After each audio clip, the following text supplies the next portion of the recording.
Despicable Me is a 2010 American animated comedy film directed by Renaud and Pierre Coffin and written by Cinco Paul and Ken Dorio from a story by Sergio Pablos. Produced by Universal Pictures and Illumination Entertainment, as its debut film, and distributed by Universal, it stars the voices of Steve Carell, Jason Segel, Russell Brand, Kristen Wiig, Miranda Cosgrove, Will Arnett, Danny McBride, Jack McBrayer, and Julie Andrews. The film follows felonious Gru, a longtime supervillain who adopts 3 orphan girls to use as pawns in a villainous scheme but reluctantly develops an emotional attachment to them.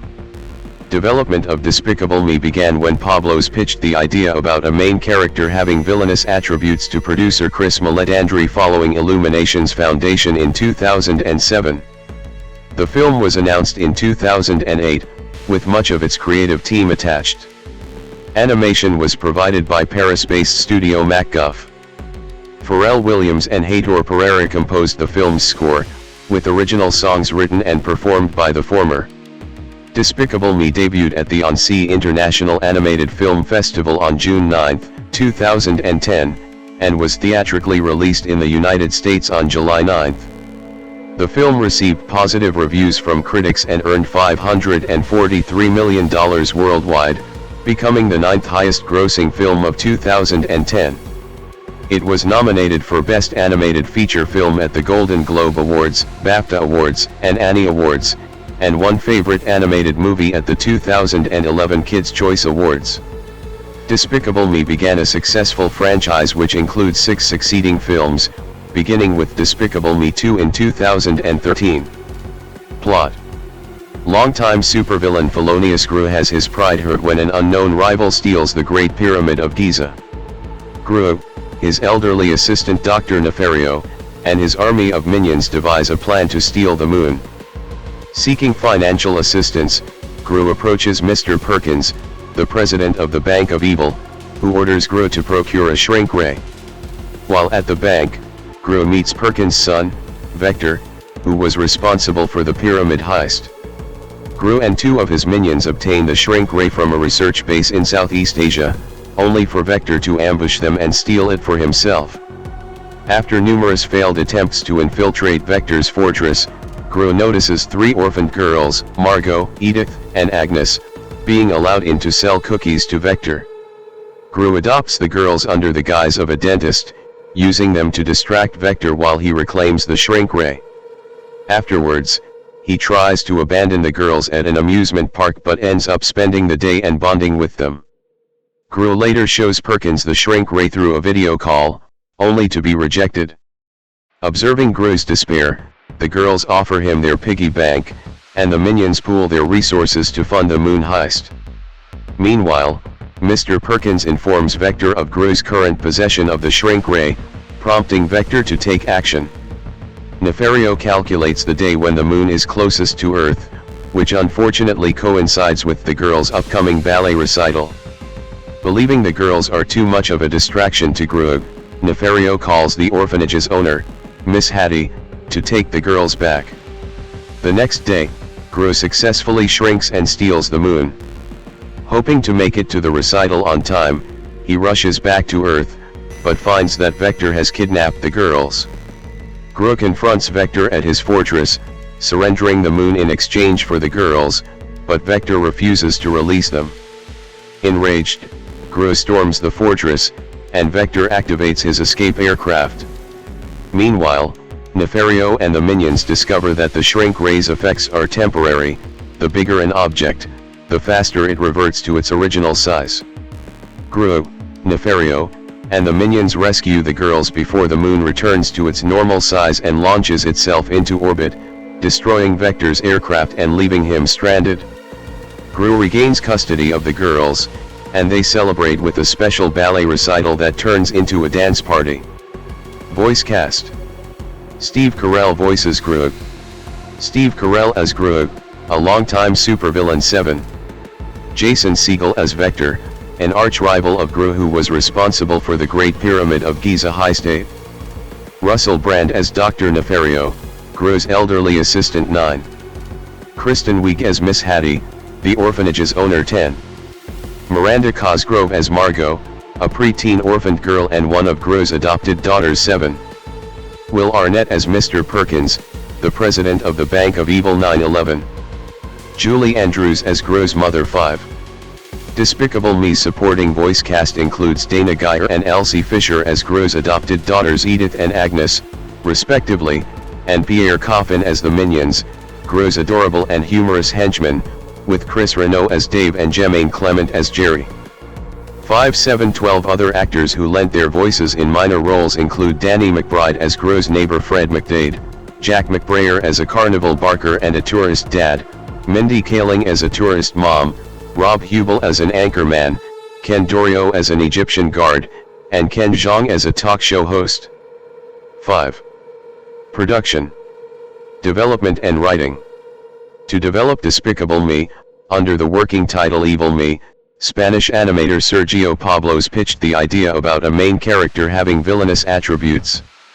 13. Pablos brought his pitch to producer Chris Meledandri. 14. Who founded his animation studio Illumination Entertainment after leaving 20th Century Fox Animation in early 2007, screenwriters Cinco Paul and Ken Dorio began writing the script. 15. 16. Afterward, Meledandri brought together Pierre Coffin and Chris Renaud to direct the project. Coffin, who comes from MacGuff, was recruited for his experience directing commercials for the studio, while Renaud was brought in for his animation experience in Blue Sky Studios. 17. In November 2008, Illumination announced the beginning of development on its first CG animated film and project, Despicable Me. 18. 19. After being upset at recognizing Gro's behavior early in the production, which could become stale with audiences, Meledandri ordered the directors to lighten Despicable Me's tone. Steve Carell reasoned this was because it could ruin the emotional weight between Gru and the three orphan girls. Carell suggested that the character displayed a sharp edge. In response, 2 scenes were written, Gru popping a balloon and freezing customers. 20. The language spoken by the Minions was invented by Coffin and Renaud. It is sometimes nicknamed Minionese. 21. Animation and Design. To save costs, the CGI animation and visual effects were handled by the Paris-based studio MacGuff, with only 100 artists. Coffin, Renaud, and character designer Eric Gillian were responsible for creating the Minions. 22. They did not exist in the original script until their addition during Despicable Me's production. 13. 23 initial designs for the Minions were humans and robots, before finalizing their appearances to small, yellow pill-shaped creatures. 22. 24 Renaud described the Minions as out of focus and not very smart. The characters took inspiration from Oompa Loompas in Willy Wonka and the Chocolate Factory, 1971, and Jawas in the Star Wars franchise. 25 As well as silent screen stars Buster Keaton and Charlie Chaplin, and Warner Brothers cartoon characters, including Bugs Bunny. 26. Music. Composer Heitor Pereira, right, at the recording of the film's score. Main article, Despicable Me, Original Motion Picture Soundtrack.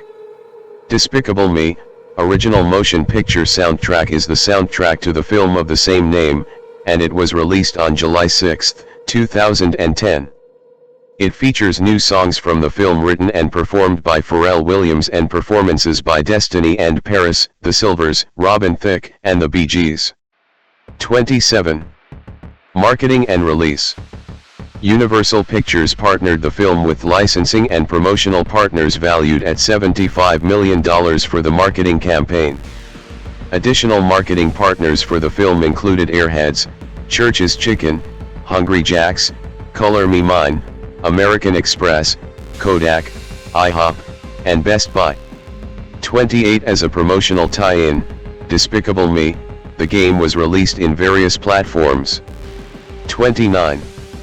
Despicable Me debuted at the Annecy International Animated Film Festival on June 9, 2010, followed by a premiere on June 27, at the Nokia Theater in Los Angeles.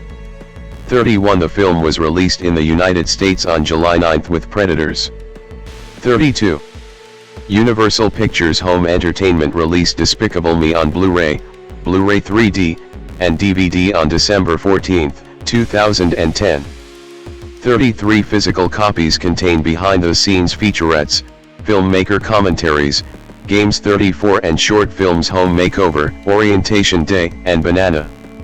35A 4K Ultra HD Blu-ray version was released in 2017. 36. Reception. Box office.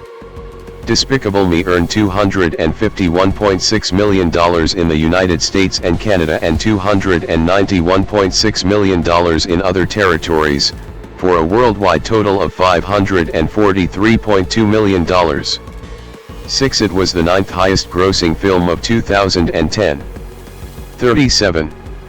In the United States and Canada, Despicable Me was released with Predators on July 9, 2010. 638. During its opening weekend, the film earned $60.1 million across 3,476 theaters. 38. Its second weekend earnings dropped by 42% to $32.70 million 39, and followed by another $24.1 million on the third weekend. 40. Despicable Me left theaters by January 20, 2011, making it the 7th highest grossing film of 2010. 41-42. Critical response. On the review aggregator website Rotten Tomatoes, the film holds an approval rating of 80% based on 201 reviews, with an average rating of 6.8/10. The site's critics' consensus reads, borrowing heavily, and intelligently, from Pixar and Looney Tunes, Despicable Me is a surprisingly thoughtful, family-friendly treat with a few surprises of its own. 43. Metacritic, which uses a weighted average, assigned the film a score of 72 out of 100 based on 35 critics, indicating generally favorable reviews. 44. It is Illumination's highest-rated film to date on both websites. Audiences polled by CinemaScore gave the film an average grade of A on an A+ to F scale. 38. Peter Travers of Rolling Stone gave the film 3 stars out of 4, saying the directors were skilled at springing surprises from the writer's ingenious screenplay. 45. Peter DeBrugge of Variety wrote, since villains so often steal the show in animation, Despicable Me smartly turns the whole operation over to megalomaniacal rogue Groot. 10. Robert Wilinski of The Village Voice wrote, the result is pleasant and diverting, if ultimately forgettable, and it's one of the rare instances in the recent history of 3D's resurrection as the savior of cinema in which the technology doesn't dim the screen or distract the focus. 46. Christy Lemire of the Associated Press wrote, kids will dig it, adults will smile with amusement, and no one will be any different afterward than they were walking into the theater. 47. Bill Goody Kuntz of the Arizona Republic gave the film 3.5 stars out of 5, saying, neither as rich in story nor stunning in animation as Pixar offerings, Despicable Me instead settles for simply being goofy good fun, and it hardly seems like settling at all. 48. Carrie Rickey of the Philadelphia Inquirer gave the film 2.5 stars out of 4, saying, short, sweet and sour, and amusing rather than funny, Despicable Me can't help but be likable. 49. Colin Covert of the Star Tribune gave the film 2.5 stars out of 4, saying you'll probably leave the theater smiling, but don't expect to be emotionally engaged, Pixar style. You'll be tickled, not touched. 50. Claudia Poog of USA Today gave the film 3 stars out of 4, saying, a whip-smart family movie that makes inventive use of the summer's ubiquitous 3D technology is something worth cheering. 51. Tom Kia of the Seattle Times gave the film 3 stars out of 4, saying Despicable Me appeals both to our innocence and our glee over cartoon anarchy. 52. Ty Burr of the Boston Globe gave the film 3 stars out of 4, saying, Despicable Me has enough visual novelty and high spirits to keep the kiddies diverted and just enough wit to placate the parents. 53. Roger Ebert gave the film 3 stars out of 4, saying, the film is funny, energetic, teeth-gnashingly venomous, and animated with an eye to exploiting the 3D process with such surefire techniques as a visit to an amusement park. 8. Michael Phillips of the Chicago Tribune gave the film 2.5 stars out of 4, saying, By taking the hard part just seriously enough, and in the nick of time, the movie saves itself from itself. 54. Kim Newman of Empire gave the film 3 stars out of 5, saying, "It's no first-rank CGI cartoon, but shows how Pixar's quality over crass is inspiring the mid-list. Fun, with teary bits, for kids fresh and smart for adults." 55. Kenneth Turan of the Los Angeles Times gave the film 2.5 stars out of 4, saying, "The film throws so much ersatz cleverness and overdone emotion at the audience that we end up more worn out than entertained." 56. Stephen Whitty of the Newark Star-Ledger gave the film 2.5 stars out of 4, saying, "Unfortunately Despicable Me is just, predictably and the one thing the larcenous crew never steals is our heart." 57. Ann Hornaday of the Washington Post gave the film 3 stars out of 4, saying, "An improbably heartwarming, not to mention visually delightful, diversion." 58. Rick Groen of the Globe and Mail gave the film 4 stars out of 4, saying, "This animated thing pretty near out Pixar's Pixar." 59. Nicholas Al of the San Francisco Chronicle gave the film 2 stars out of 4, saying, "When compared with the ambition and achievement of recent animated films, such as Coraline and Toy Story 3, Despicable Me hardly seems to have been worth making, and it's barely worth watching." 60. Bob Mondello of NPR gave the film an 8 out of 10, saying, "It's all thoroughly adorable, and with an overlay that's nearly as odd as Carell's accent, Despicable Me looks a lot like other computer-animated pictures." 61. A.O. Scott of the New York Times gave the film 2 stars out of 5, saying, "So much is going on in this movie that, while there's nothing worth despising, there's not much to remember either." 62. Kirk Honeycutt of The Hollywood Reporter wrote, "Despicable doesn't measure up to Pixar at its best. Nonetheless, it's funny, clever and warmly animated with memorable characters." 63. Steve Purcell of the Tampa Bay Times gave the film a B, saying, "Directors Pierre Coffin and Chris Renaud craft a fun stretch run, wrapping the story with warm, fuzzy funnies and nothing to suggest a sequel, which is probably wise." 64. Tasha Robinson of the AV Club gave the film a B, saying, "Until the creep plus orphans equals happy family formula starts demanding abrupt, unconvincing character mutations, Despicable Me is a giddy joy." Stephen John Carell, /Carell/ born August 16, 1962, is an American actor and comedian. He starred as Michael Scott in the NBC sitcom The Office, 2005 to 2011, 2013, and also worked at several points as a producer, executive producer, writer, and director. Carell has received numerous accolades, including a Golden Globe Award for The Office. He was recognized as America's Funniest Man by Life. 1. Carell gained recognition as a cast member on The Dana Carvey Show in 1996 and as a correspondent on The Daily Show with Jon Stewart from 1999 to 2005. He went on to star in several comedy films, including Anchorman, The Legend of Ron Burgundy, 2004, and its 2013 sequel, as well as The 40-Year-Old Virgin, 2005, Evan Almighty, 2007, Get Smart, 2008, Date Night, 2010, Crazy, Stupid, Love, 2011, and The Way Back, 2013. He also voice acted in Over the Hedge, 2006, Horton Hears a Who, 2008, and the Despicable Me franchise, 2010, present. Carell transitioned his career to taking more dramatic roles, including his portrayal of John DuPont in Foxcatcher, 2014, which earned him nominations for the Academy Award, the Golden Globe Award and the BAFTA Award for Best Actor. 2-3 He also starred in Little Miss Sunshine, 2006, The Big Short, 2015, and Battle of the Sexes, 2017, the last two earning him his 8th and 9th Golden Globe Award nominations, respectively. 4-5 other films include Cafe Society, 2016, Last Flag Flying, 2017, Vice, 2018, Beautiful Boy, 2018, and Asteroid City, 2023. Carell returned to television as the co-creator of the comedy series Angie Tribeca, 2016 to 2018, which he developed with his wife, Nancy Carell. He starred as morning anchor Mitch Kessler in the Apple TV Plus drama series The Morning Show, 2019, present, for which he received a Primetime Emmy Award nomination.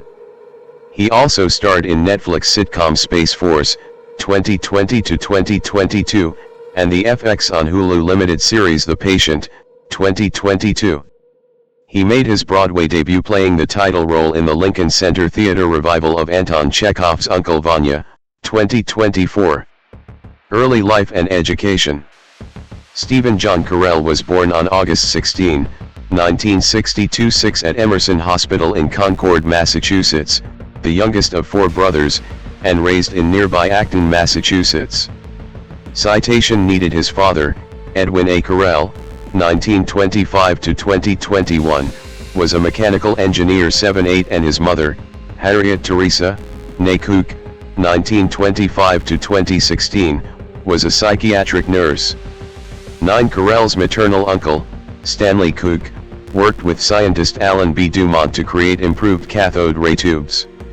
10. His father was of Italian and German descent and his mother was of Polish ancestry. 11. His father's surname was originally Caroselli but it was changed to Carell in the 1950s. 12. Carell was raised Catholic. 13. And was educated at Neshoba Brooks School, the Fenn School, and Middlesex School. He played ice hockey and lacrosse while in high school. 14. He played the fife, performing with other members of his family, and later joined a reenacting group portraying the 10th Regiment of Foot. He attributed his interest in history to this. 15. Earning a degree in the subject from Denison University in Granville, Ohio, in 1984. 16-17. While at Denison, Carell was a member of Burpee's Seedy Theatrical Company, a student-run improvisational comedy troupe, and was a goalie on the school's Big Red hockey team for 4 years. 18-19. He also spent time as a disc jockey under the name Sapphire Steve Carell at WDUB, the campus radio station. 20. Career. 1989 to 2005, early work and late night. Carell stated that he worked as a USPS mail carrier in Littleton, Massachusetts. However, Carell quit after 7 months because his boss told him he was not very good at the job and needed to be faster. 21. Early in his performing career, Carell acted on stage in a touring children's theater company, later in the comedy musical Nat Scat Private Eye, and in a television commercial for the restaurant chain Brown's Chicken in 1989. 22. The Dana Carvey Show, 1996. Main article, The Dana Carvey Show. In 1991, Carell performed with Chicago troupe The Second City where Stephen Colbert was his understudy for a time.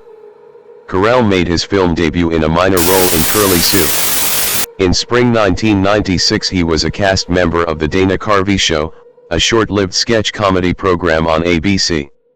Along with fellow cast member Colbert, Carell provided the voice of Gary, half of the ambiguously gay duo, the Robert Smigel-produced animated short which continued on Saturday Night Live later that year.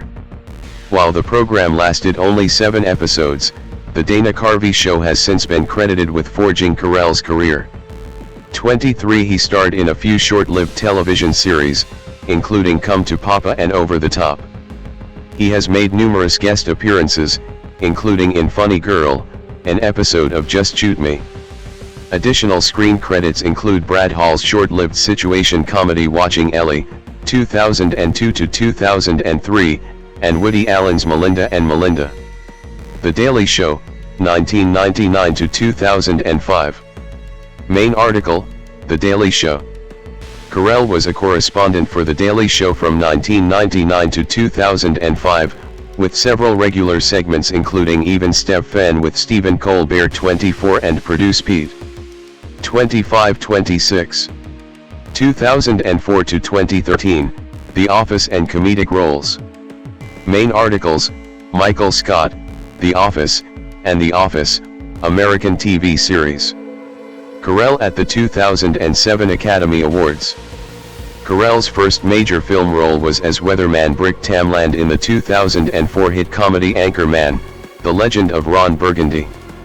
Struck by Carell's performance in the film, Anchorman producer Judd Apatow approached Carell about creating a film together, and Carell told him about an idea he had involving a middle-aged man who is still a virgin. 27 The result was the 2005 film The 40-Year-Old Virgin, which Carell and Apatow developed and wrote together, starring Carell as the title character. The film made $109 million in domestic box office sales 28 and established him as a leading man.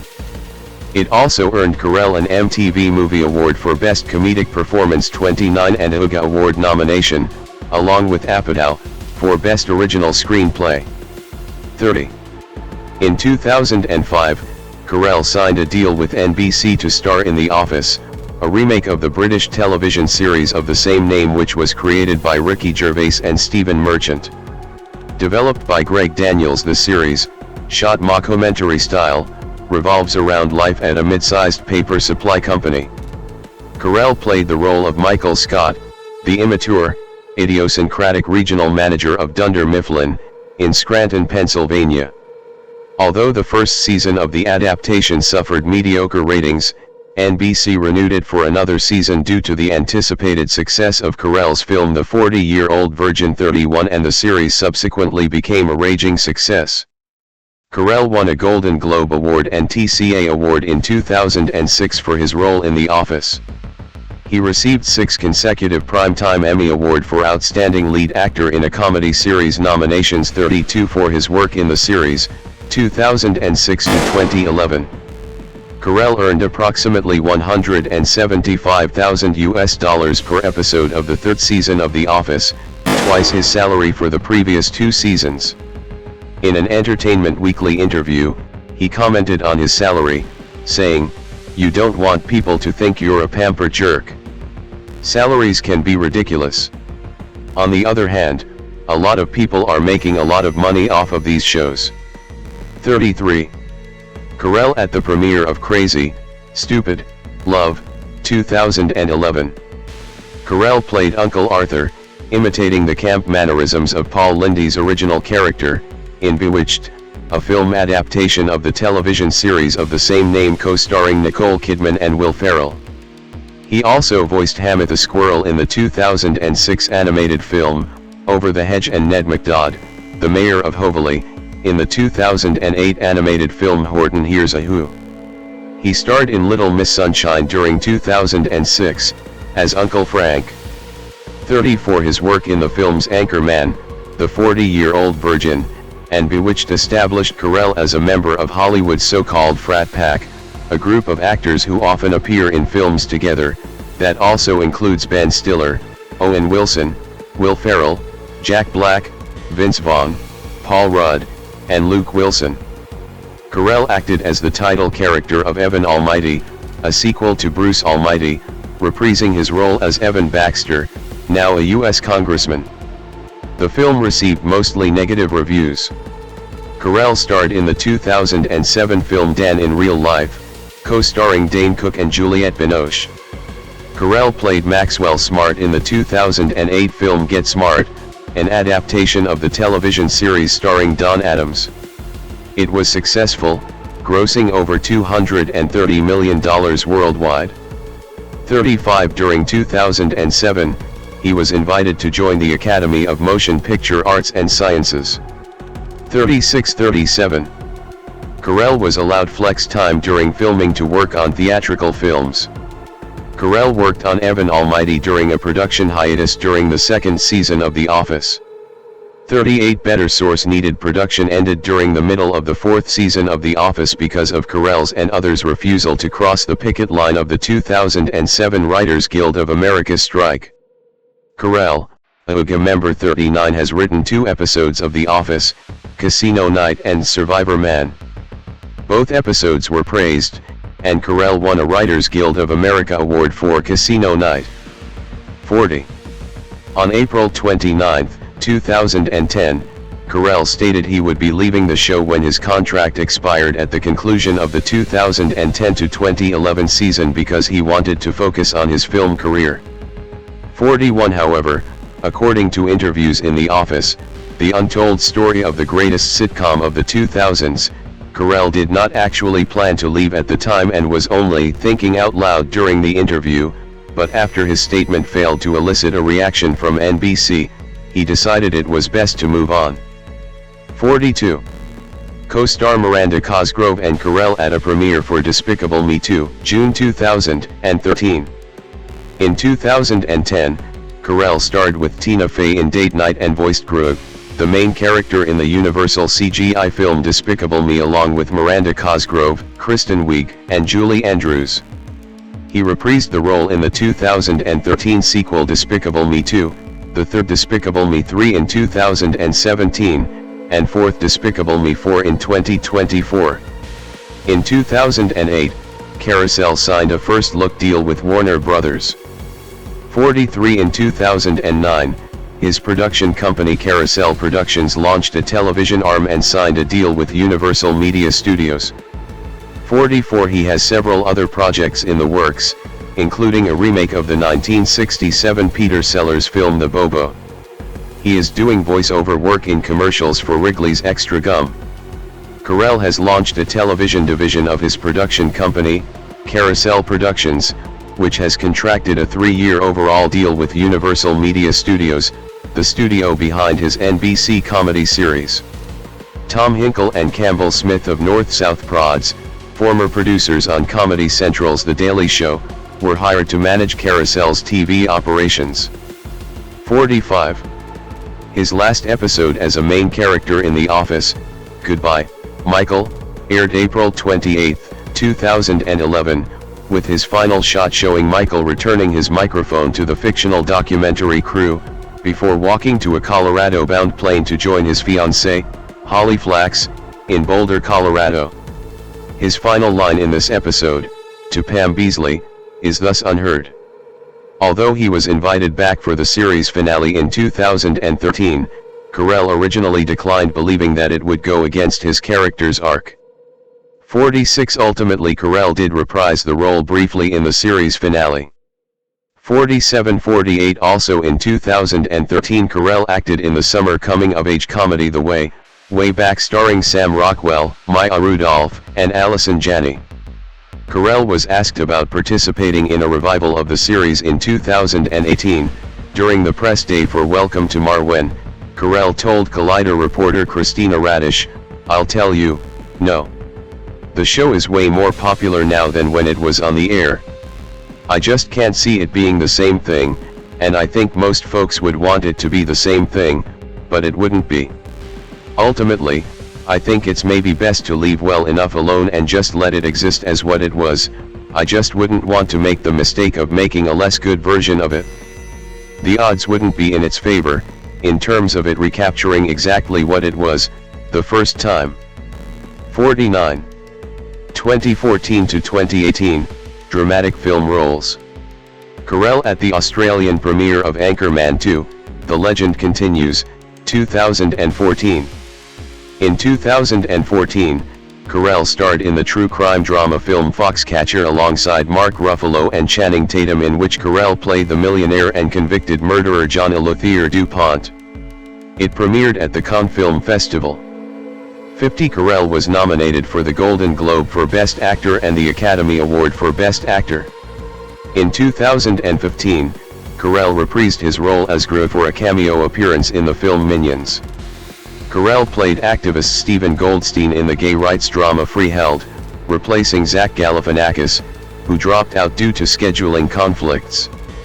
51 The film co-stars Julianne Moore, Elliot Page, and Michael Shannon, and was released in October 2015.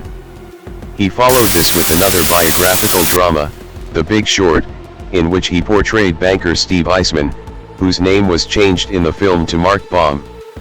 Directed by Adam McKay, the film stars Christian Bale, Ryan Gosling, and Brad Pitt, and it was released in December 2015.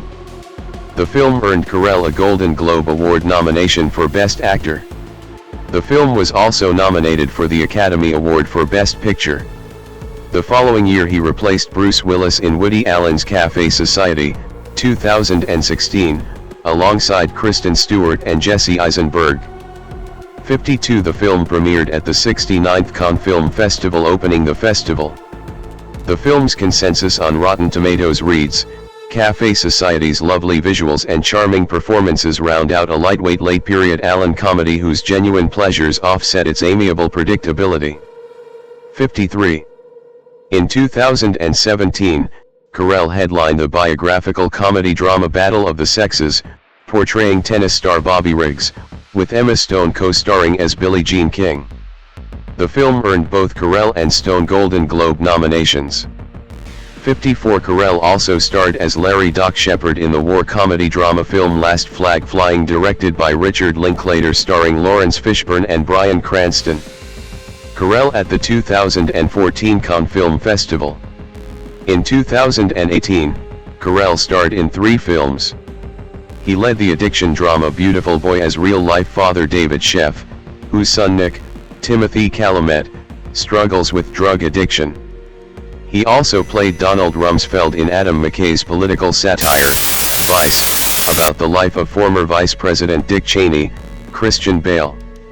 The film received mixed reviews. 55 and went on to be nominated for 8 Academy Awards, including Best Picture. 56. His third 2018 role was starring as Mark Hogancamp of Marwenkel in Robert Zemeckis' Welcome to Marwen. The film received a 32% on Rotten Tomatoes, with the critical consensus reading, Welcome to Marwen has dazzling effects and a sadly compelling story, but the movie's disjointed feel and clumsy screenplay make this invitation easy to decline. 57. The movie was a box office failure, grossing $12.7 million against a budget of around $49 million. 58. 2019, present, career expansion. In 2019, Carell returned to television to star in the Apple TV Plus drama series The Morning Show opposite Reese Witherspoon and Jennifer Aniston. 59. Carell played Mitch Kessler, a morning news show anchor who is struggling to maintain relevance after being fired due to a sexual misconduct accusation. The morning show received a 2-season order from Apple. The first season premiered in the fall of 2019, 60, and the second season premiered in 2020. 61. For his performance in the first season, Carell was nominated for the Primetime Emmy Award for Outstanding Lead Actor in a Drama Series, his 11th Emmy nomination overall. 62. Carell had originally signed a 1-year deal with Apple to star in the first season only, but he signed on to star in the second season in October 2019. 63. Since May 2020, Carell also starred in the Netflix workplace comedy series Space Force, based on the proposed Space Warfare Service branch of the United States Armed Forces, the United States Space Force. 64. Carell created and produces Space Force with Greg Daniels, who created and produced The Office. Carell also wrote the pilot episode with Daniels. The show was renewed for a second season in November 2020. 65. Carell starred in the political comedy film Irresistible, written and directed by Jon Stewart. 66. The film was initially set for a theatrical release in May 2020. Due to the COVID-19 pandemic in the United States, the film was released on premium VOD and selected theaters on June 26, 2020. In 2022, Carell reprised his role as Gru in the film Minions: The Rise of Gru. He also starred in, and served as executive producer for, FX on Hulu's 10-episode original series The Patient. In that series, Carell portrays a therapist who is imprisoned by a serial killer who wants to resist the urge to kill.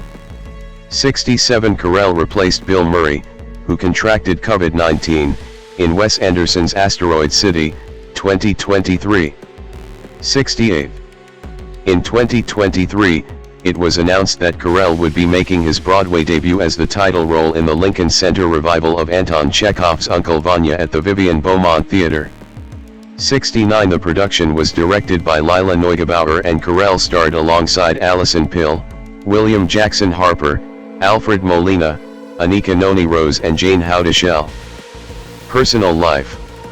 Carell and his wife Nancy at the 2010 Academy Awards. On August 5, 1995, Carell married Saturday Night Live cast member Nancy Walls, whom he met when she was a student in an improv class he was teaching at the Second City Training Center. 70. They have a daughter named Elizabeth N., born May 2001, and a son named John, born June 2004. 71. Carell and his wife have appeared together in the comedy films The 40-Year-Old Virgin and Seeking a Friend for the End of the World, as well as the comedy series The Daily Show and The Office. They also co-created the comedy series Angie Tribeca. In February 2009, Carell purchased the Marshfield Hills General Store in Marshfield, Massachusetts. 72-73. In an interview with 60 Minutes, Carell cited George Carlin, John Cleese, Bill Cosby, Steve Martin, and Peter Sellers as his inspirations for acting and comedy. Russell Edward Brand, born June 4, 1975, is an English comedian, actor, podcaster, and media personality. He established himself as a stand-up comedian and radio host before becoming a film actor. After beginning his career as a comedian and later becoming an MTV presenter in the UK, in 2004 Brand gained a role as the host of the television show Big Brother's Big Mouth, a Big Brother spin-off. He had his first major film role in British comedy St. Trinians, 2007, before starring in the Hollywood comedies Forgetting Sarah Marshall, 2008, Get Him to the Greek, 2010, Arthur, 2011, and Rock of Ages, 2012. He has released several stand-up specials, including Scandalous, 2009, Messiah Complex, 2013, and Brandemic, 2023. He hosted his own radio show The Russell Brand Show, 2006 to 2008, 2010, 2013, 2017, and also hosts the podcast Stay Free with Russell Brand and Under the Skin with Russell Brand. He has received 3 British Comedy Awards and a nomination for a BAFTA award. Over the course of his career, Brand has been the subject of frequent media coverage for issues such as his promiscuity, drug use, political views, provocative behavior at various award ceremonies, his dismissal from MTV, and his resignation from the BBC amid a prank call controversy. Since guest editing an edition of British political weekly New Statesman in 2013, Brand has become known as a public activist and campaigner, and has spoken on a wide range of political and cultural issues, including wealth inequality, addiction, corporate capitalism, climate change, and media bias. In 2014, he launched his political comedy web series The Truths on YouTube, released a book entitled Revolution, and acted in the documentary The Emperor's New Clothes. During the COVID-19 pandemic, Brand's YouTube channel underwent an increase in activity and change in political direction, and was accused of promoting COVID denialism and conspiracy theories. 4. In September 2023, following a joint investigation by The Times, The Sunday Times and Channel 4's documentary series Dispatches, 5 women publicly accused Brand of sexual assault and sexual and emotional abuse. 5. The allegations concern incidents between 2006 and 2013 and were featured in the episode Russell Brand, in Plain Sight. Later, another allegation was made to the Metropolitan Police of a sexual assault in 2003. 6. Brand has denied all of the allegations. 7. And promoted conspiracy theories regarding them. 8, 9, 10. He has since been charged with multiple counts of rape, oral rape, indecent assault, and sexual assault. Following the charges, 3 more allegations of sexual violence were made to the Metropolitan Police. 11. In addition, on April 7, 2025, news outlets reported Brand to be the subject of a civil action case filed in New York State, accusing him of sexual assault whilst intoxicated during the filming of Arthur in 2010. The case also names Warner Brothers, Discovery and others. 12. Early life. Russell Edward Brand was born in Orsett Hospital in Grays, Essex, England. He is the only child of Barbara Elizabeth, née Nichols, and photographer Ronald Henry Brand. One Brand's parents separated when he was 6 months old, and he was raised by his mother. 1314. When Brand was 8, his mother was diagnosed with uterine cancer and then breast cancer 1 year later. While she underwent treatment, Brand lived with relatives. When he was 14, he developed bulimia nervosa. At age 16, Brand left home because of disagreements with his mother's partner. He then started to use illegal drugs such as cannabis, amphetamines, LSD, and ecstasy. 15. Brand says he had a strange relationship with his father, whom he saw sporadically and who took him to visit prostitutes during a trip to Thailand when Brand was a teenager. 1316. He made his theatrical debut at the age of 15 in a school production of Bugsy Malone, and then began work as a film extra. Brand attended Gray's School and in 1991, he was accepted to the Italia Conti Academy 17 and had his first year of tuition funded by Essex County Council. After his first year at Italia Conti Academy, Brand was expelled for illegal drug use and poor attendance. 1819. Brand has said that he was sexually abused by a tutor. 20. Career. Stand-up. Brand performed stand-up at the Hackney Empire New Act of the Year final in 2000. Although he finished 4th, his performance attracted the attention of Bound and Gag Comedy Ltd agent Nigel Clarfeld. 21. That year, he also made his Edinburgh Festival Fringe debut as one-third of the stand-up show Pablo Diablo's Cryptic Triptych, alongside ventriloquist Mark Felgate and Anglo-Iranian comic Shaparak Kirsandi. 22-23. In 2004, Brand took his first one-man show, The Confessional Better Now, to the Edinburgh Festival, giving an account of his heroin addiction. He returned the following year with eroticist humor. He launched his first nationwide tour, Shame, in 2006. Brand drew on embarrassing incidents in his own life and the coverage about him in the tabloid press. The show was released on DVD as Russell Brand, Live. Brand appeared in a sketch and performed stand-up at Amnesty International's Secret Policeman's Ball in 2006-24 and again at the 2012 edition at Radio City Music Hall. 25. In March 2007, Brand co-hosted an evening of the Teenage Cancer Trust gigs with Noel Fielding. In December 2007, Brand performed for Queen Elizabeth II and Prince Philip as an act in the 2007 Royal Variety performance. His second nationwide tour, in 2007, was called Russell Brand, Only Joking and released on DVD as Russell Brand, Doin' Life. Brand began performing in the US, and recorded a special for Comedy Central titled Russell Brand in New York, which aired in March 2009. 26. Brand began touring the UK, America, and Australia from January to April 2009 on a tour called Russell Brand, Scandalous. 27. In October, a further 4 dates that were performed in November were added to raise money for Focus 12, the drug charity for which Brand was a patron until it closed. 28-29. In 2013, Brand presented and toured his comedy show Messiah Complex, in which he tackled advertising, the laws on drug addiction and the portrayal of his heroes, such as Gandhi, Guevara, Malcolm X, and Jesus, and how he is, in comically contrived ways, similar to them. 30-31.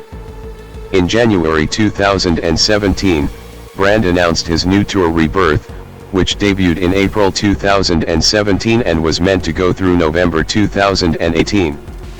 32-33. However, on April 30, 2018, he was forced to cancel the remaining dates after his mother was critically injured in a hit-and-run accident. 33. Russell Brand, Rebirth, which was filmed in London in April 2018, was released as a stand-up comedy film on Netflix on December 4, 2018. 34. Over the years, Brand has named Richard Pryor, Bill Hicks 35, Peter Cook, Lenny Bruce, Tony Hancock, Jack Kerouac, Stuart Lee 36, Tenacious D 37, Eddie Murphy 38, and Monty Python among his comedic influences. In choosing one comedy film among his 5 favorite movies, he picked Monty Python's Life of Brian. 39. In 2009, he appeared in the television documentary, Monty Python, Almost the Truth, Lawyer's Cut. 40. During a live show at the Royal and Derngate Theatre in Northampton in 2008, Brand made a hoax call to police saying he had seen a man responsible for a number of assaults. 41. 42. He pretended to be a witness to assaults named Sarah. 42. Northamptonshire police decided not to prosecute and said they would discourage making such calls. 41. The call was condemned by Linda York of Leicester Rape Crisis Centre, who said, "I don't think that's particularly amusing. It's in very poor taste. The issue of sexual assault is often belittled and such callous behavior is extremely hurtful to the victims." 42. James Donaghy of The Guardian said it showed catastrophically poor judgment. 42. Brand apologized for the call. 42. He has incorporated many of his controversial public acts into his comedic material. In March 2015, a biographical documentary was released called Brand, A Second Coming. Presenting Waxwork of Brand at Madame Tussauds, London. Brand's first presenting role came in 2000 as a video journalist on MTV UK. He presented Dance Floor Chart, touring nightclubs in Britain and Ibiza, and hosted the Tea Time request show Select. 43. Brand was dismissed several days after coming to work dressed as Osama bin Laden the day after the September 11, 2001 attacks and bringing his drug dealer to the MTV studios. 44. After leaving MTV, Brand starred in Rebrand, a documentary and comedy television program that aimed to take a look at cultural taboos. It was conceived, written, and hosted by Brand, with the help of his comic partner on many projects, Matt Morgan. The series was shown on the now-defunct digital satellite channel UK Play in 2002. 45. In 2004, Brand hosted Big Brother's Forum on E4, a sister show to Big Brother 5. The show gave celebrity guests and the public the chance to have their say on the goings-on inside the Big Brother house. For Big Brother 6, the show's name changed to Big Brother's Big Mouth. Following Celebrity Big Brother 5, Brand said he would not return to host the Big Brother 8 series of Big Brother's Big Mouth. In a statement, Brand thanked all the producers for taking the risk of employing an ex-junkie twerp to front the show. Of his time presenting the show, he said, "The 3 years I've spent on Big Brother's Big Mouth have been an unprecedented joy." 46. Brand hosted a one-off special called Big Brother According to Russell Brand, in which Brand took a surreal, sideways look at Big Brother through the ages. On January 8, 2008, Brand was the 5th celebrity to hijack the Big Brother house, in the E4 show Big Brother, Celebrity Hijack. 47. Brand next returned to MTV in early 2006 as presenter of the chat show, 1, Leicester Square, which had its broadcast time revised to allow for a more adult-oriented theme. Guests included Tom Cruise, Uma Thurman, The Mighty Boosh, and Boy George, and a second series began in September 2006 on MTV. After Big Brother 7 finished, Brand presented a debate show called Russell Brand's Got Issues, on E4. The viewing figures for the first episode were seen as disappointing, being beaten by nearly all of E4's main multi-channel rivals, despite a big publicity and promotional campaign for the show. The poor ratings prompted the network to repackage the show as The Russell Brand Show and move it to Channel 4. 48. The first episode was broadcast on November 24 on Channel 449, and it ran for 5 weeks. 50. Brand hosted the 2007 Brit Awards and presented Oasis with an Outstanding Contribution to Music award at the event. 51. He also hosted 1 hour of comic relief. On July 7, 2007, he presented at the UK leg of Live Earth at Wembley Stadium, London. 52. Brand speaking with Courtney Love in Los Angeles, 2008. On December 12, 2007, BBC 4 aired Russell Brand on the Road, a documentary presented by Brand and Matt Morgan about the writer Jack Kerouac and his novel On the Road. Brand returned to Channel 4 to host Russell Brand's Ponderland, in which he discussed topics like childhood and science through stand-up comedy. The show first aired on October 22, 2007 and continued for the next 5 nights. A second series began on October 30, 2008. The show ran for 12 episodes over the 2 series. 53. Brand was later announced as the host of the 2008 MTV Video Music Awards, VMAs, which drew skepticism from the American media, as he was relatively unknown to the American public. Brand's appearance led to controversy for numerous reasons. 54. He said the night marked the launch of a very new Britney Spears era, referring to it as the resurrection of Spears. He also said, "If there was a female Christ, it's Britney." 55. Brand implored the audience to elect Democratic presidential candidate Barack Obama and later called then U.S. President George W. Bush a retarded cowboy fella, who, in England, wouldn't be trusted with scissors. 55. 56. He also made several references to the purity rings worn by the Jonas Brothers, but apologized for the comments later in the show. 57. His comments at the 2008 MTV VMAs led to Brand receiving death threats from some offended viewers. 58. Brand claimed that MTV asked him to host the 2009 awards after the ratings for the 2008 show were 20% or higher than the previous year. 59. Also in 2008, Brand hosted a one-off stand-up comedy show called Comedy Live Presents, Russell Brand and Friends, which was shown on Channel 4 on January 25, 2008.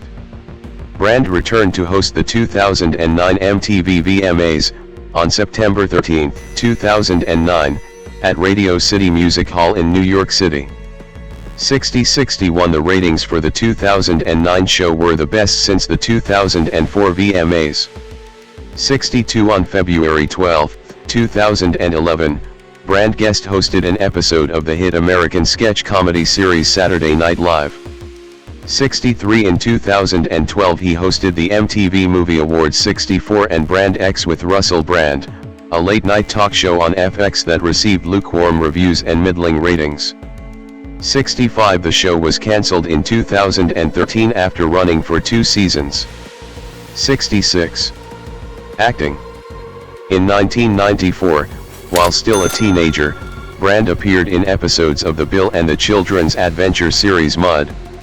67-68. In 2002, Brand appeared on the TV shows Cruise of the Gods and White Teeth. In 2005, he played Tommy in the BBC sitcom Blessed, which was written and directed by Ben Elton. Brand auditioned for the part of Super Hans in the Channel 4 sitcom Peep Show. The role eventually went to Matt King. 69. In 2007, Brand appeared in Cold Blood for ITV, playing an ex-con called Ally.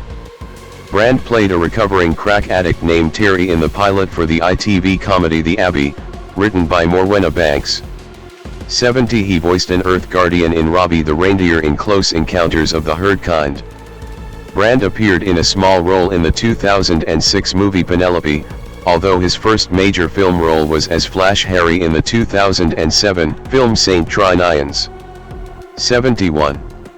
Brand achieved American fame when he starred in the 2008 film Forgetting Sarah Marshall, in which he played rock star Aldous Snow, the boyfriend of the title character, played by Kristen Bell. Brand received rave reviews for his performance as Snow, and he revealed the character was changed from an author to a rock star because of his audition. 72-73. Brand starred alongside Adam Sandler in the Disney film Bedtime Stories, which was released on December 25, 2008. 74. In 2010, he reprised the role of Aldous Snow for a buddy comedy titled Get Him to the Greek, co-starring Jonah Hill. 75. Which also reunited him with Forgetting Sarah Marshall director Nicholas Stoller and producer Judd Apatow for the film. 75. Brand starred in Julie Taymor's 2010 version of William Shakespeare's The Tempest, as Trinculo. 76, 77, 78. In 2010, Brand voiced Dr. Nefario in the Universal and Illumination movie Despicable Me 79 and reprised the role in the 2013 sequel and the 2022 prequel film Minions: The Rise of Gru. Brand also guest starred in The Simpsons episode Angry Dad, the movie as himself. Brand also starred in the April 2011 live-action/CGI animated film Hop with James Marsden, voicing the film's protagonist E.B. Hop opened at number 1 at the Friday box office in the US, earning $11.4 million. 80. The same month, he played the title character in a remake of Arthur 81 written by Peter Bainham, which was a box office disappointment. Brand starred as Lonnie in a film adaptation of the 1980s set musical Rock of Ages, released in cinemas in June 2012. 82. After appearing as William Carr in the Diablo Cody film Paradise, 2013, Brand went on hiatus from acting. His return role was as the villainous Creek in the DreamWorks animated film Trolls, 2016, followed by his portrayal of God in the comedy Army of One, 2016, with Nicolas Cage. In 2018 and 2019, he portrayed SportsX Network founder Lance Lyons in a recurring arc in the last 2 seasons of the HBO series Ballers. 83. Brand appeared as Tristan Trent in the 2020 fantasy film 4Kids and at 84, and in 2022 played Linus Windlesham in Kenneth Branagh's remake of Death on the Nile. 85. Other projects Brand has been tied to include a remake of Drop Dead Fred 86, an Adam Sandler produced film about a con man posing as a priest tentatively entitled Bad Father, co-written by Brand and Matt Morgan 87, and a film adaptation of the children's television program Rent-A-Ghost, a project that was picked up by Fox Studios in 2011 with Ben Stiller attached. 88. Production. As of October 2008, Brand's own production company is called Vanity Projects. 89. The company's latest production, Russell Brand Doing Life, was released in 2009. 90. Brand also established his own production company in 2011 with his friend Nick Linnen. Called Branded Films, the company operates from the Warner Brothers Studios in Burbank, California, United States. The company's primary focus is to develop films that Brand stars in. 91. Radio. Brand in April 2011. Brand's radio career began in early 2002, when he hosted a Sunday afternoon show with Matt Morgan on London's indie rock station XFM. Brand was dismissed from the job after reading pornographic material live on air. 92. In 2005, Brand co-hosted 3 one-off shows on BBC Radio 6 Music with Carl Pilkington. Brand then co-hosted the Russell Brand Show beginning in April 2006 on BBC Radio 6 Music. In November 2006, the show transferred to BBC Radio 2 and aired on Saturdays from 9 to 11 p.m. The show regularly drew about 400,000 listeners. 93. The BBC Radio 2 show was available as a podcast. On October 18, 2008, on his radio show, Brand and Jonathan Ross broadcast the recording of a series of lewd phone messages for then 78-year-old actor Andrew Sachs. This infamously included Ross saying, "He fucked your granddaughter," a reference to Sachs' granddaughter Georgina Bailey, whom Russell had dated. The comments were broadcast on the pre-recorded show. 94. After little initial interest, a media story about the calls by the Daily Mail generated a high number of complaints. Brand resigned from the BBC, while Ross was suspended without pay. The BBC was later fined £150,000 by Britain's broadcast regulator for airing the calls. 95. On November 21, 2008, the BBC Trust said that the phone calls were a deplorable intrusion with no editorial justification.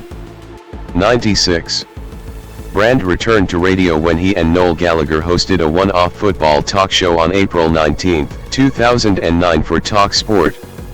97. Brand returned to TalkSport on October 9, 2010, with a Saturday night show that lasted 20 weeks. The show featured clips and backstage recordings from his Bookie Whoop 2 promotional tour. 98 Brand was joined by a host of guests, including Noel Gallagher and Jonathan Ross. 99 On March 18, 2013, Brand returned to radio on XFM with his old co-host, Matt Morgan, for a one-off special in aid of the Teenage Cancer Trust. They were joined by Noel Gallagher, Noel Fielding and Mr. G, with Trevor Locke and David Icke phoning in as guests. 100. Brand announced on March 30, 2017 edition of the Chris Moyles Show he would return to radio. Beginning on April 2, 2017 he began hosting the 11 a.m. to 1 p.m. slot on Sunday with Matt Morgan and Mr. G. 101 However, from January 2018 the show was put on semi-permanent hiatus as Brand concentrated on other work. Its slot was initially replaced by Danny Wallace's Important Broadcast. Citation needed. Podcast. On February 25, 2015, Brand launched a twice-weekly podcast called the Russell Brand Podcast through Audio Boom. The podcast reunited Brand with his radio presenting team of Matt Morgan and poet Mr. G. 102 The podcast ended after 24 episodes. In 2017, Brand launched a new podcast called Under the Skin with Russell Brand, in which he interviewed guests from areas such as academia, popular culture, and the arts. 103. Writing. From 2006 until 2009, Brand wrote a column for the Guardian sports section that focused on West Ham United and the England national football team. A collection of the columns from 2006 and 2007 was released in 2007 in his book Irons in the Fire. 104. Brand's first autobiography, My Bookie Woke, was released on November 15, 2007 and received favorable reviews. Andrew Anthony from The Observer commented that Russell Brand's gleeful tale of drugs and debauchery in My Bookie Woke puts most other celebrity memoirs to shame. 105. Brand signed a £1.8 million two-book deal with HarperCollins in June 2008. 106-107 The first book, Articles of Faith, examined Brand's philosophy and consisted of a collection of his columns from The Guardian that first appeared there in 2007 and 2008. The book was published on October 16, 2008, and also includes Brand interviewing Noel Gallagher, James Corden, and David Baddiel about football. 108 The second book for HarperCollins, Bookie Wook 2, This Time It's Personal, was Brand's second autobiography and was released on September 30, 2010. 109. Brand has written articles for The Guardian that offer his perspectives on current events and pop culture, including the deaths of Amy Winehouse and Robin Williams. 110. Brand made his children's book debut in November 2014 with Russell Brand's Trickster Tales, The Pied Piper of Hamelin. It is the first installment of an intended series, featuring illustrations by Chris Riddle. 111 In The Guardian, reviewer Lucy Mangan noted, the on-brand need to be noticed is there on every page, his unwillingness to get out of the way of the story tripping the reader up at every turn, and adding that Chris Riddle's illustrations give the book a beauty it does not deserve and a coherence the text does not deliver. 112 Nicholas Tucker, in The Independent, noted the book's wearingly offensive language, and commented, Brand's take on the Pied Piper of Hamelin is the first of a series of riffs on traditional fairy and folk tales. If they are all as bad as this one, British children's books will have hit a new low. 113. His book Revolution, in which Brand develops his earlier ideas, was published by Random House in October 2014 and received much publicity. Nick Cohen of The Observer called Brand's writing atrocious, long-winded, confused and smug, filled with references to books Brand has half read and thinkers he has half understood. 114. On the other hand, Steve Richards in The Independent commented, Brand writes and speaks with verve, words flowing effortlessly and musically. The contrast with the tame wooden prose of elected politicians is marked. 115. In September 2017, Macmillan published Brand's book Recovery, Freedom from Our Addictions. 116. His book, Mentors, How to Help and Be Helped, was published in January 2019. It deals with the people who have had a positive impact on his life and encourages us to look to others to become better individuals. 117. Product promotion. In 2024, Brand promoted a magic amulet that he claimed protected against corruption by evil energies and lethal signals, citing in particular Wi-Fi. Claims that Wi-Fi signals are harmful are not supported by any scientific evidence. 118. Political activism. 2009 to 2012, early interventions. Street art by unknown artist on Hackney Street, London. In January 2009, Brand participated in a celebrity letter to The Independent as a supporter of the Hoping Foundation to condemn Israel military operations in Gaza, and the cruel and massive loss of life of the citizens of Gaza. 119. In February 2009, Brand and several other entertainers wrote to the Times in defense of leaders of the Baha'i faith, who were on trial in Iran at the time. 120. In April 2009, he attended the 2009 G20 London Summit protests and spoke to the press. 121. Brand was selected by the Dalai Lama to host the Buddhist leaders' 2012 youth event in Manchester. The Dalai Lama's representatives explained that Brand was selected because he had proved the power of spirituality to effect change in his own life, while Brand stated to the BBC after the event, "I said yes because he's the living incarnation of Buddha, and I thought, if you're around the Dalai Lama, that can only be good for your spiritual quest through life. He's an amazing diplomat, an incredible activist, a wonderful human being and an inspiration to us all." 122. In April 2012, Brand testified in front of a parliamentary committee about drug addiction, sharing his experiences and view that drugs should be decriminalized. He said, "I'm not a legal expert. I'm saying that, to a drug addict, the legal aspect is irrelevant. If you need to get drugs, you will. The criminal and legal status, I think, sends the wrong message.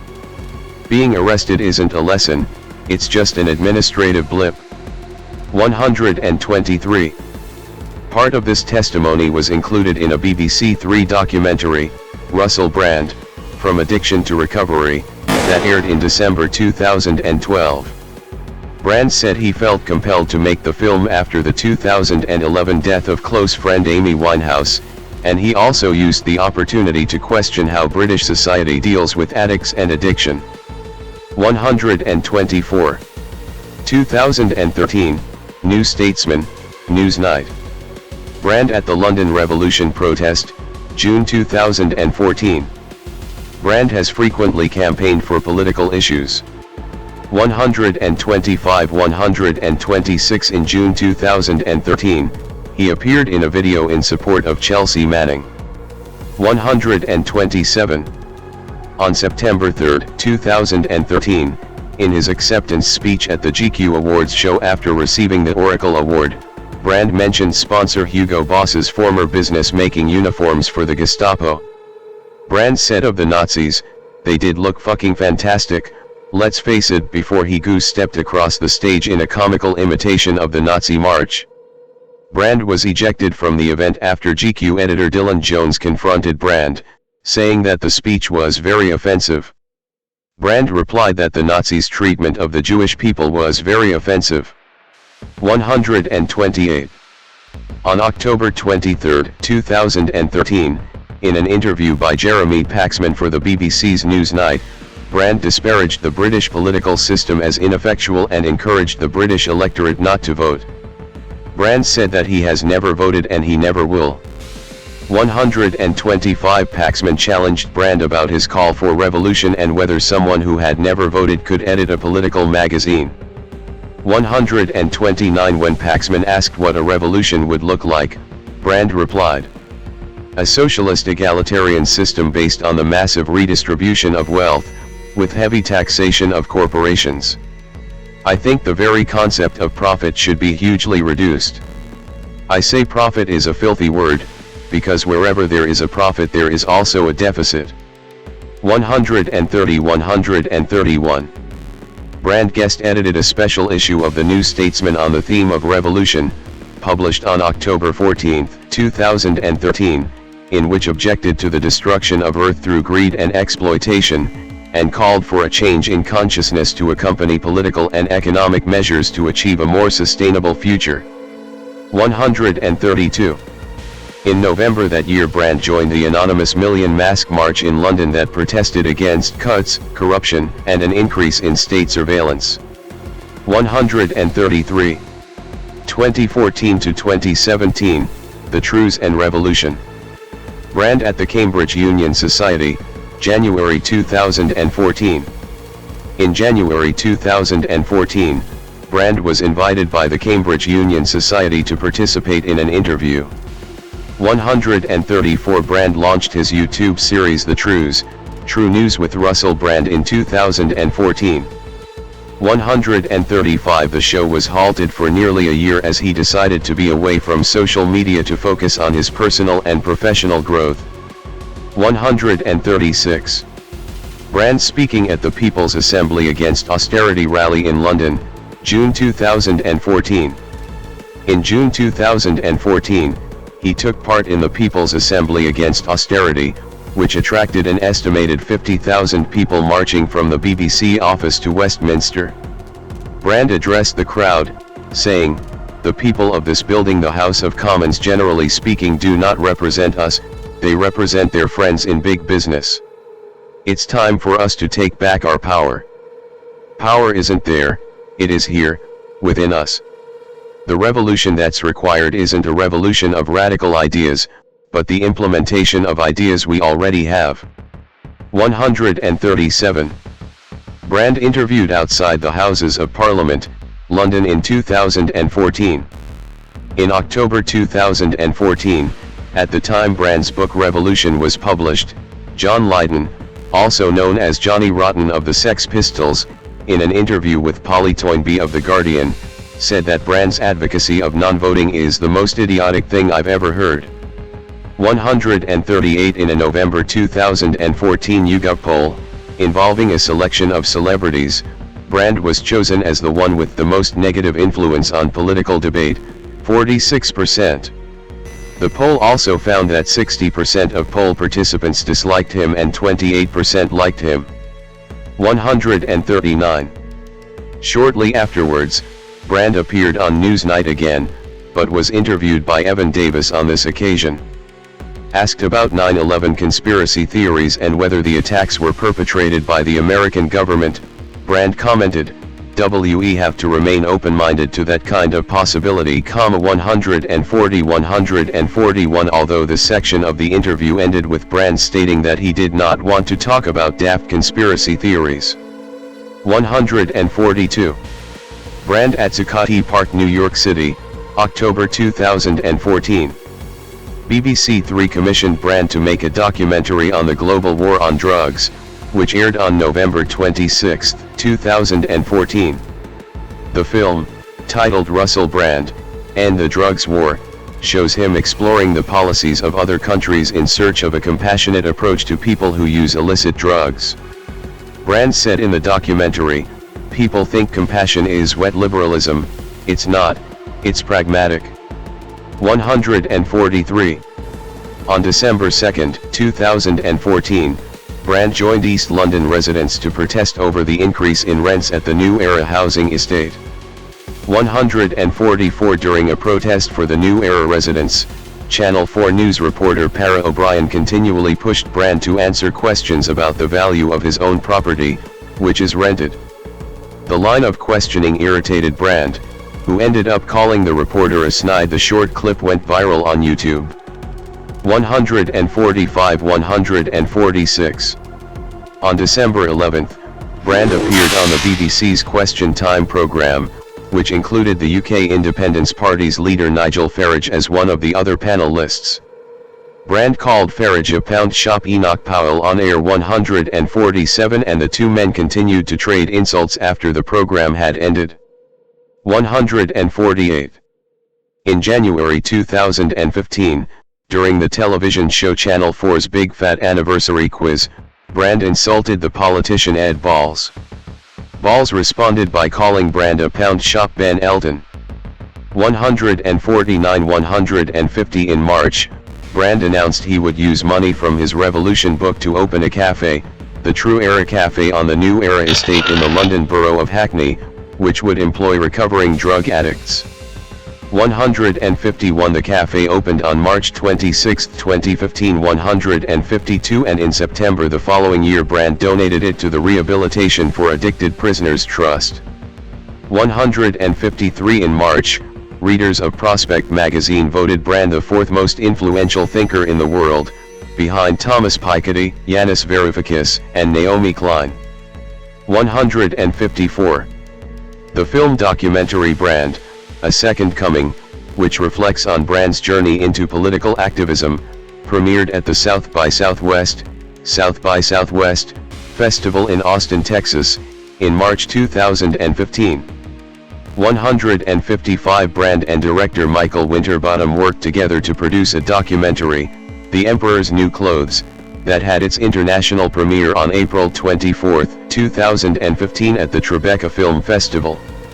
The film features archival footage with appearances by Brand in London and New York City, examining the 2008 financial crisis and global economic inequality.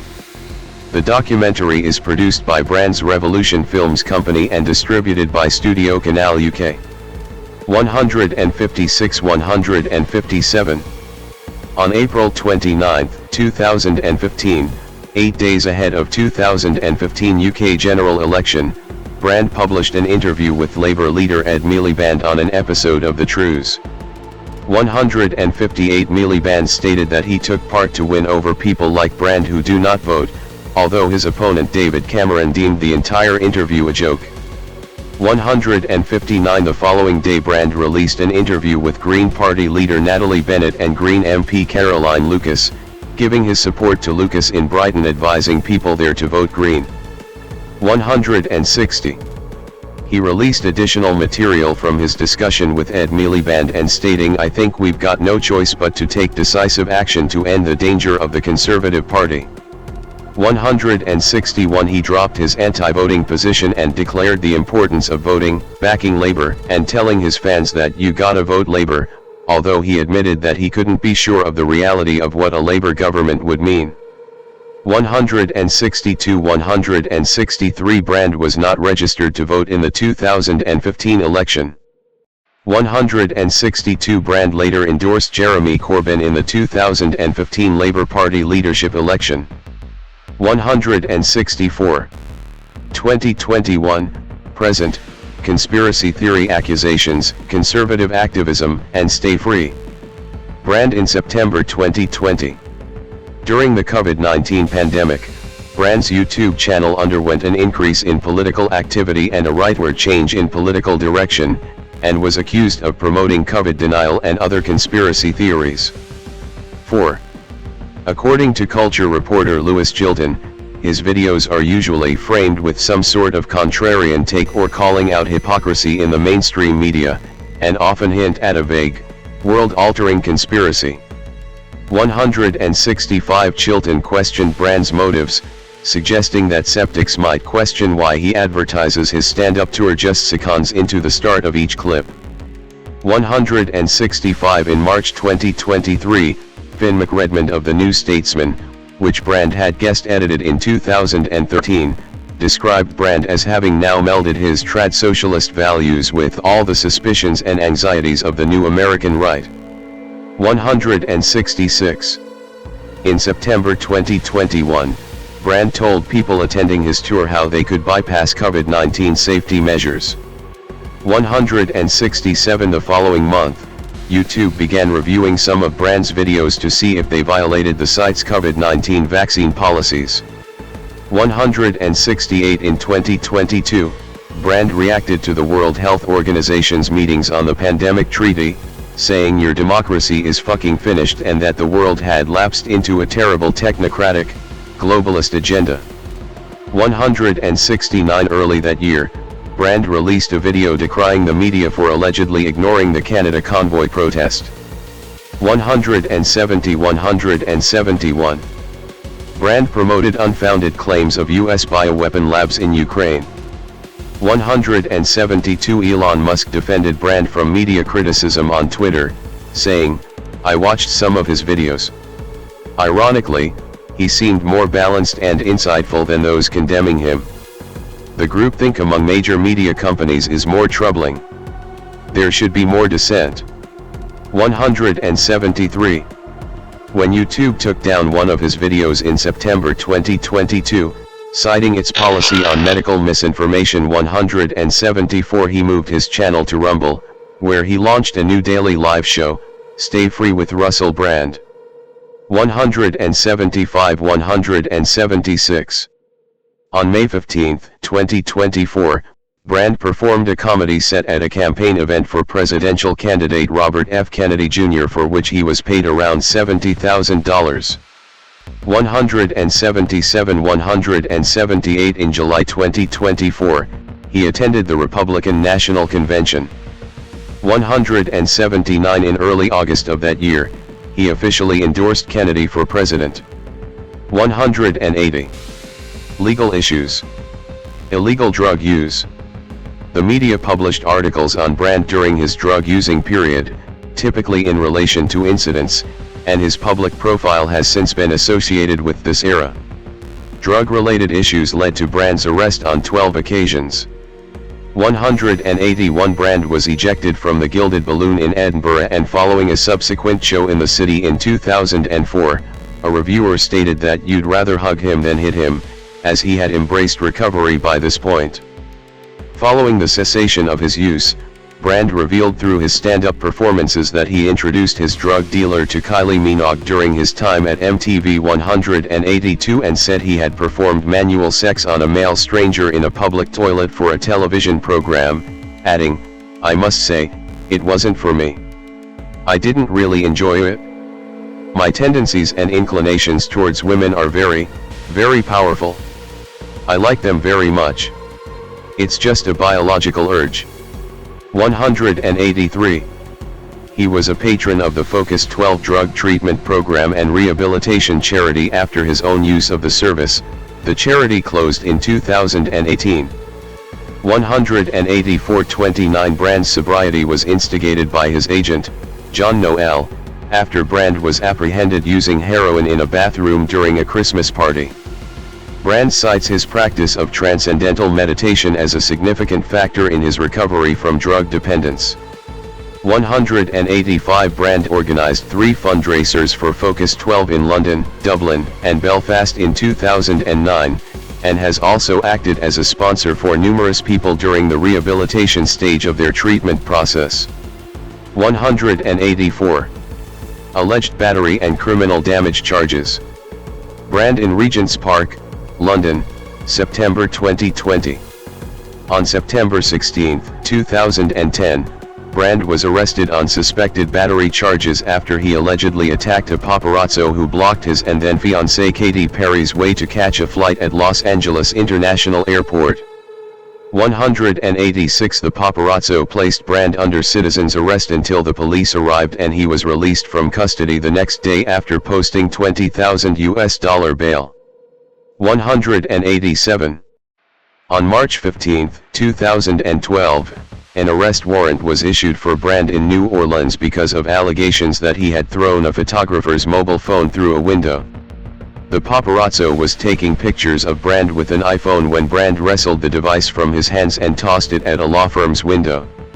The warrant cited simple criminal damage to property, leading Brand, who offered to pay for the replacement of the window, to voluntarily appear at a police station. Brand was filming a movie in New Orleans at the time of the incident. 188 Rape and sexual misconduct allegations.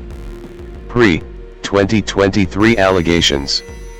In a 2006 interview, Danny I. Minogue said Brand had sexually harassed her after she appeared on his TV show. She described him as a bit of a vile predator, adding, "I certainly don't think he has cured his sex addiction." She said that Brand wouldn't take no for an answer, and throughout the whole interview he kept making shocking remarks that I can't even repeat. 19189. In 2007, on Brand's BBC Radio 2 comedy show, he called former Jim Fix-It host Jimmy Savile and asked to meet him. Savile answered that that would only happen if Brand brought along his sister if he had one. In response, Brand joked, "I've got a personal assistant, and part of her job description is that anyone I demand she greet, meet, massages, she has to do it. She's very attractive, Jimmy." 190. When he asked Savile what she should wear, Savile replied he would prefer her to wear nothing. 191. The exchange between Brand and Savile was featured in the 2023 Channel 4 Dispatches documentary Russell Brand, In Plain Sight. 192. From 2006 to 2008, Brand received 5 complaints while he was a BBC radio host and presenter of both sexual misconduct and unprofessional workplace behavior. 193. In 2014, former girlfriend Jordan Martin said Brand had committed sexual assault and physical and emotional abuse during their 6-month relationship in 2007. 194. 195. She accused Brand of assaulting her at the Lowry Hotel in Salford when he became angry after discovering she had spoken to an ex-boyfriend. 195. While filming a program with Brand in 2018, Catherine Ryan reportedly made remarks to Brand indicating he was a sexual predator that were not broadcast. 196. She covered these comments on Louis Theroux Interviews, Series 1, Episode 5, which were published in November 2022. 197. Stating, "I informed him to his face, that he was a predator, and, this person I believe very strongly, so do a lot of people believe very strongly, it is an open secret, is a perpetrator of sexual assault," however still not naming him, remarking, "It is a litigious minefield." 198. Sunday Times/Channel 4 Investigation, 2023. Release. Early in 2019, the Sunday Times began inquiries after becoming aware of allegations of sexual misconduct against Brand. 199. In 2022, Channel 4's Dispatches began working with the Sunday Times and the Times to investigate the allegations. 200. On September 16, 2023, following the joint investigation, allegations were published from 4 women anonymously, accusing Brand of sexual assaults and emotional abuse between 2006 and 2013. 201. 202. 203. While Brand was age 31 at the time, the youngest of the women was 16, the age of consent throughout the UK, she accused him of sexual assault and of grooming her. 201. Most of the women, who the Times said do not know each other, have chosen to remain anonymous in fear of public harassment. 204. A 5th woman accused him of flashing his genitals at her. 201. The Sunday Times noted that several of the accusers felt compelled to speak out given Brand's newfound prominence as an online wellness influencer. 6. 205. 206. The reports noted that complaints about Brand's behavior had been made to Leslie Douglas, then controller of BBC Radio 2, in 2007, after Brand allegedly urinated into a bottle in full view of everyone in the BBC Radio 2 studio and hurled objects in fits of rage. 207. Brand allegedly pursued female audience members for sex and exposed himself to a crew member on the shows E-Forum and Big Brother's Big Mouth. 207. Production company Endemol and Channel 4 released statements of regret, saying in part, "We are sorry these women did not feel supported and protected while working on these productions, and in light of these serious allegations encourage them to contact us in confidence." 207. Reactions and aftermath. Brand responded by denying any criminal wrongdoing, saying his relationships were absolutely always consensual while stemming from a period of time when he was very, very promiscuous. 201 He said that he had been contacted by the Sunday Times and Channel 4 prior to the story's publication and that their reporting contained a litany of astonishing, rather baroque attacks and some very serious allegations that I absolutely refute. 6. On September 16, 2023, Brand performed at Troubadour Wembley Park Theatre in London. Brand told the audience, "I really appreciate your support. I love you. There are obviously some things I absolutely cannot talk about, and I appreciate that you will understand." 208. On September 18, 2023, all remaining dates on the tour were postponed. 209 Brand was also dropped by his agent Tavistock Wood amid the accusations. 210 Wood released a statement, writing in part, "Russell Brand categorically and vehemently denied the allegation made in 2020, but we now believe we were horribly misled by him." 211. YouTube said on September 19 that it had suspended Brand's ability to make money from his account. A spokesperson said, "This decision applies to all channels that may be owned or operated by Russell Brand." 212. The Director General of the BBC, Tim Davie, announced an internal review of complaints against Brand during his time working for the organisation. 213 The BBC had already removed some material featuring Brand from its archive. 213 The CEO of the media platform Rumble, Chris Pavlovski, on September 21, instead said the company would not join a cancel culture mob. Pavlovski rejected a House of Commons Media Committee request to join YouTube in removing the monetization from Brand's channels based solely on these media accusations. He also stated that the Parliament's request was extremely disturbing. 214 215 216 Television presenter Vanessa Feltz released a clip of her appearance on Brand's TV show in 2006, where he asked if he could have it off with her or her daughters, which left her deeply offended. 217 Lorraine Kelly said she felt uncomfortable during an appearance on the Graham Norton show after Brand touched her thigh and called her a slut in 2007. 218 219 On September 21, 2023, a woman accused Brand of exposing himself to her at the BBC's Los Angeles office in 2008, and then laughing about it minutes later on his BBC Radio 2 show. 220 Civil actions. In November 2023, a woman accused Brand of exposing himself and later trapping and assaulting her in a bathroom during the production in 2010 of the comedy film Arthur, 2011. She was an extra on the film and brought forth a lawsuit against him and Warner Brothers.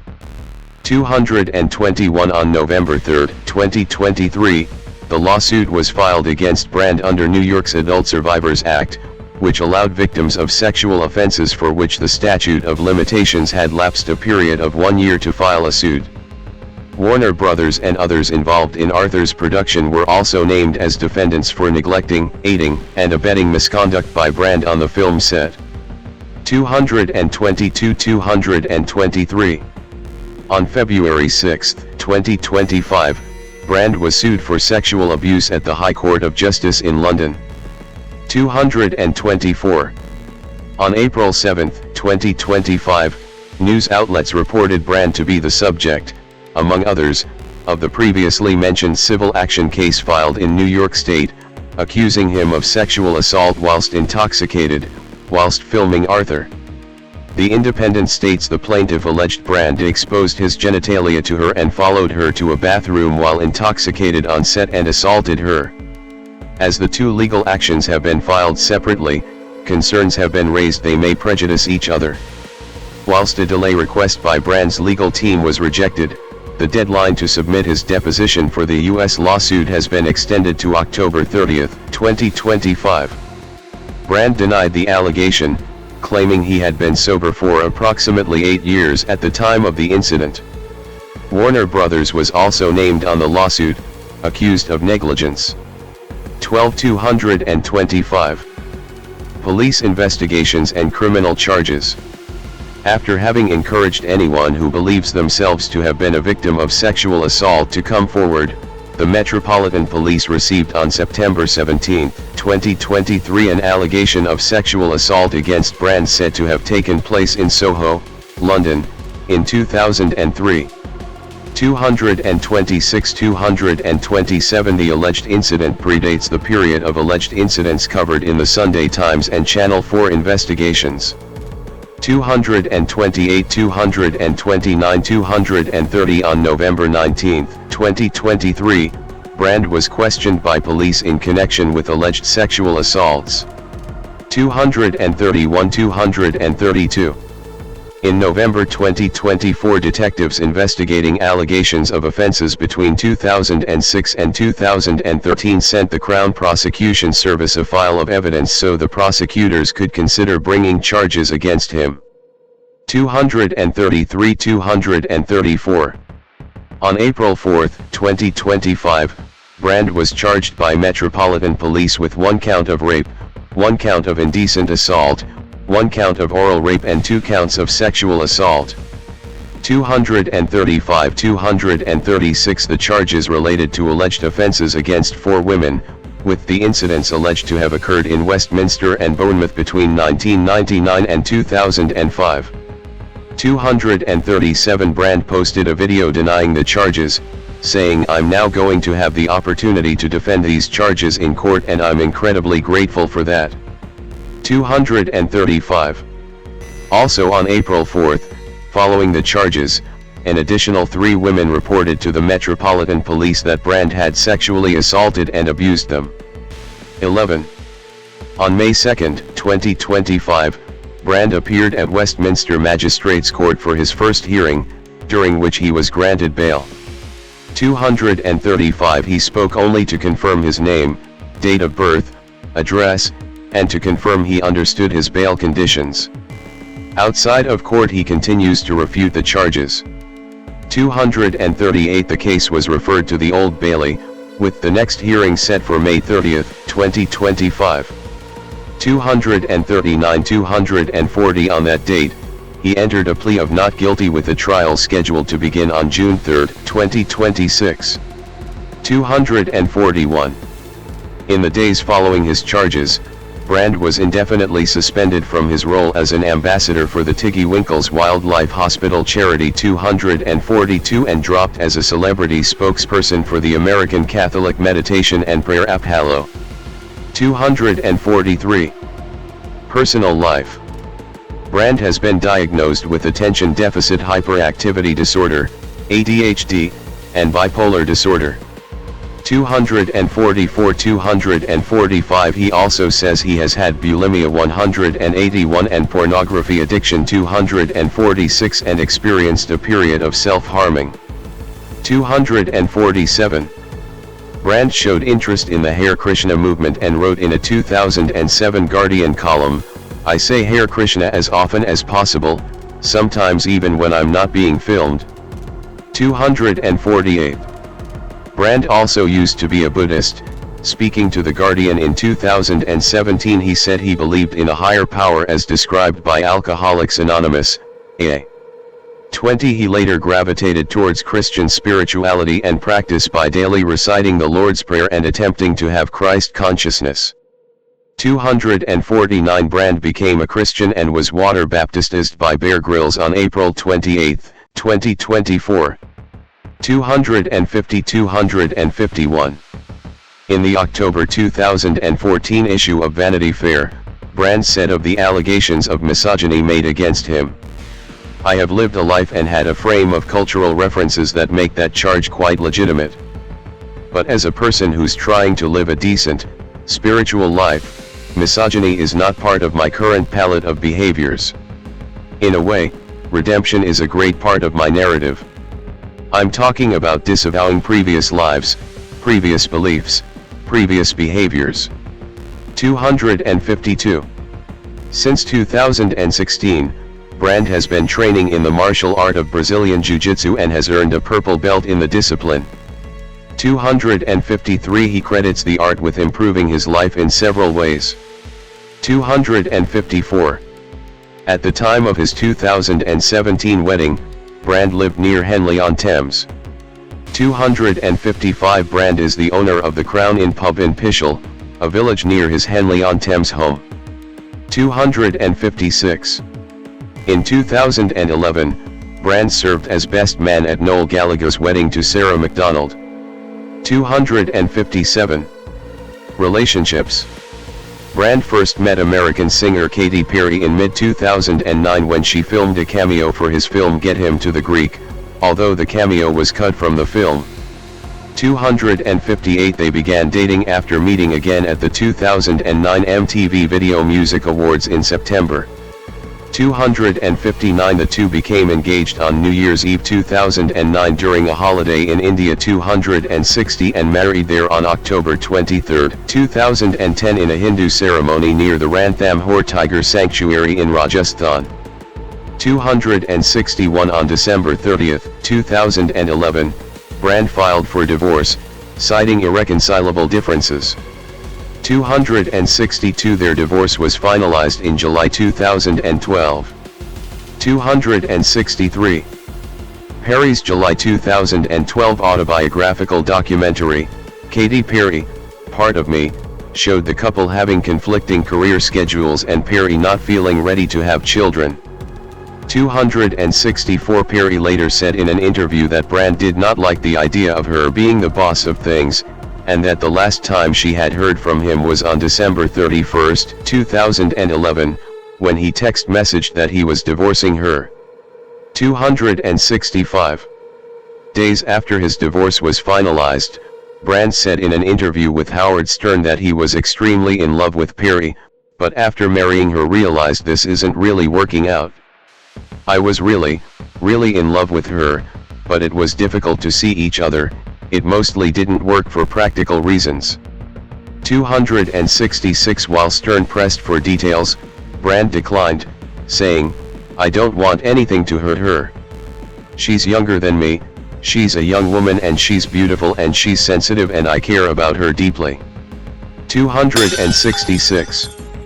Brand, who married Perry without a prenuptial agreement, was eligible to claim half of the estimated $44 million she earned during their marriage but declined. 267.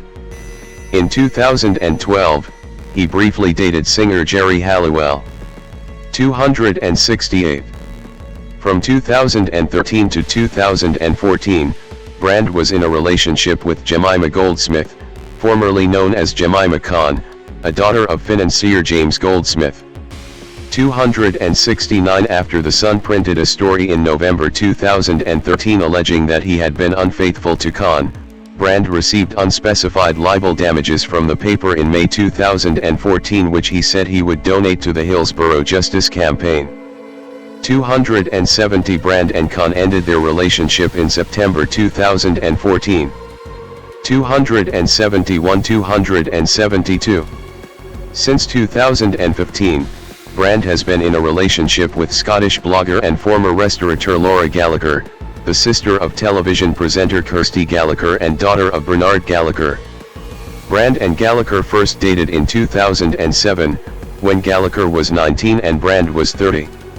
273 Their first daughter was born in November 2016. 274 Brand married Gallagher in Henley-on-Thames on August 26, 2017. 275 In July 2018, Brand and Gallagher had a second daughter. 276 Brand confirmed in January 2024 that their son was born in 2023. Dame Julie Andrews, born Julia Elizabeth Wells, October 1, 1935, is an English actress, singer, and author. She has garnered numerous accolades throughout her career spanning over 8 decades, including an Academy Award, a British Academy Film Award, 3 Emmy Awards, 3 Grammy Awards, and 7 Golden Globe Awards as well as nominations for 3 Tony Awards.